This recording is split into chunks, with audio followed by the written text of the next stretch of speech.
Hello everyone, जैसे कि हम लोग असाइनमेंट नंबर 7 देख रहे थे। असाइनमेंट नंबर 7 में हम लोगों ने इन्वेंट्री क्रिएशन सीखा। हम लोग ने फर्स्ट सेकंड क्वेश्चन कर लिया था प्रीवियस क्लास में ही, और ये ओपनिंग चढ़ाना सीखा था। किस तरीके से हम इन्वेंट्री क्रिएट करेंगे, उसका ओपनिंग चढ़ाएंगे। अब सबसे पहले एंट्री थी कि आप आउटस्टैंडिंग रेंट हमें पे करना है एक्सिस बैंक से। तो इस बार एक्सिस बैंक का डिटेल दिया हुआ है, तो टैली में अपनी कंपनी ओपन कर लीजिए। ऑलरेडी ओपन है। अल्टर करते हैं हम लोग कहाँ पे, लेजर में। कौन सा बैंक? Axis bank. अब यहाँ पे अकाउंट नंबर दिया है, so account number we can maintain 91100100 6547 6167 हो गया। IFSC कोड भी देख सकते हैं हम लोग यहाँ पे, UTIB।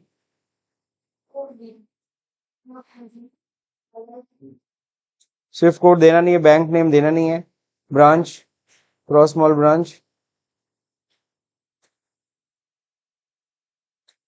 अगला सेटल्ड बैंक डिटेल, चलो चेक नंबर डिटेल भर लेते हैं। इससे फायदा क्या होगा, चेक नंबर अपने आप आएगा, हमारा मेहनत थोड़ा कम हो जाएगा।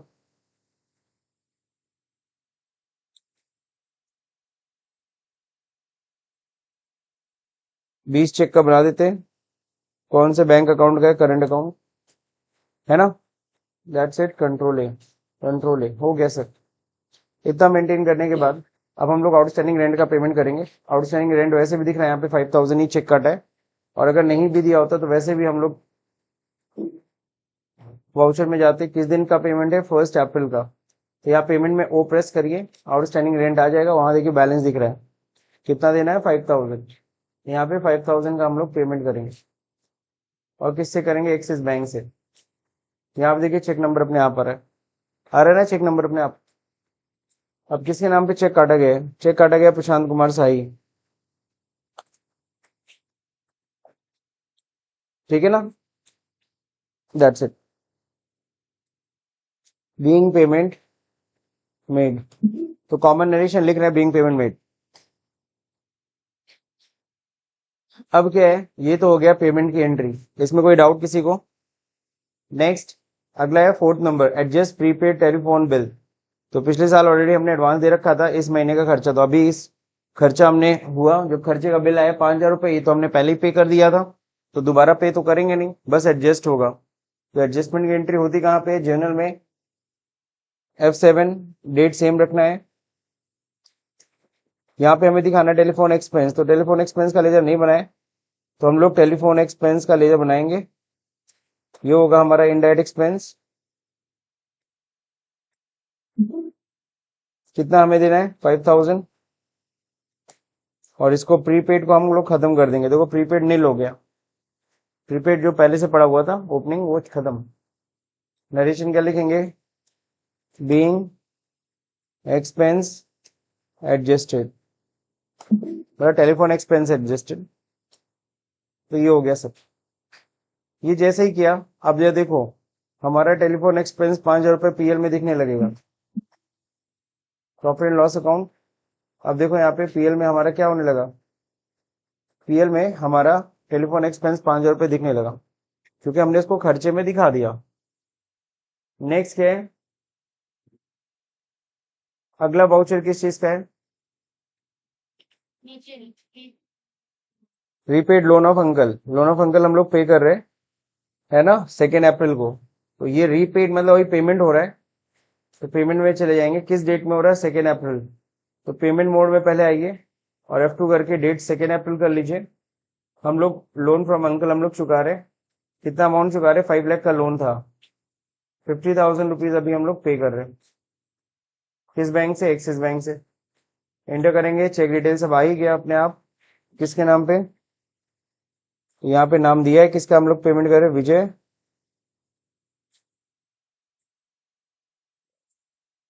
That's it. नरेशन रिपीट कर दी, बिंग पेमेंट मेड।